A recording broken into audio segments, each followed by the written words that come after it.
నా ఎక్స్ప్లోరింగ్ గురించి పక్కన పెడితే మీకు ఈ సిటీస్ అన్ని చూపించాలని నేను ఎంత కష్టపడుతున్నానో తెలుసా. ఇప్పుడు మీరు చూస్తున్న సిటీ వచ్చేసి హైడెల్బర్గ్. హైడెల్బర్గ్ సిటీ సౌత్ జర్మనీలో ఉంటుంది. చాలా ఓల్డెస్ట్ సిటీ, అందుకే ఇది ఒక మంచి టూరిజం స్పాట్ కూడా. మా నార్దర్న్ సిటీ నుంచి హైడెల్బర్గ్ సిటీ వెళ్ళడానికి 5 hours ట్రావెలింగ్ అయితే పడుతుంది. ఫస్ట్ వచ్చేసి మేము ఈ మెహయం బ్రిడ్జ్ దగ్గరికి అయితే వెళ్ళాం. ఇది చాలా ఓల్డెస్ట్ బ్రిడ్జ్. ఈ బ్రిడ్జ్ కి చాలా హిస్టరీనే ఉందంట. కంగారు పడకండి, ఇప్పుడు మీకు ఆ హిస్టరీ మొత్తం చెప్పి మీ బుర్ర మొత్తం ఏం తినేయండి. బికాస్ మీకు ఆ హిస్టరీ చెప్పాలంటే ముందు నాకు తెలియదు అనుకోండి, అది వేరే విషయం.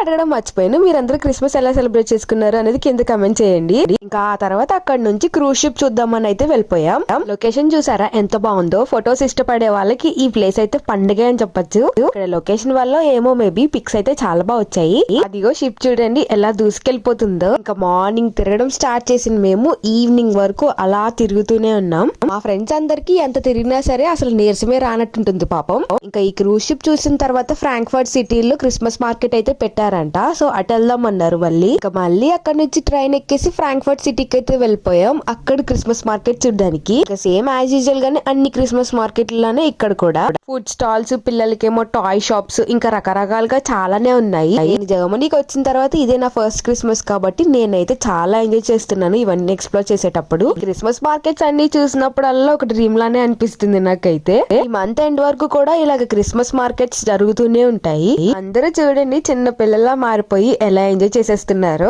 నేను నెక్స్ట్ పెట్టి మంచి మంచి వీడియోస్ చూడాలనుకుంటే మరి మీరు ఫాలో చేసుకోవాలి.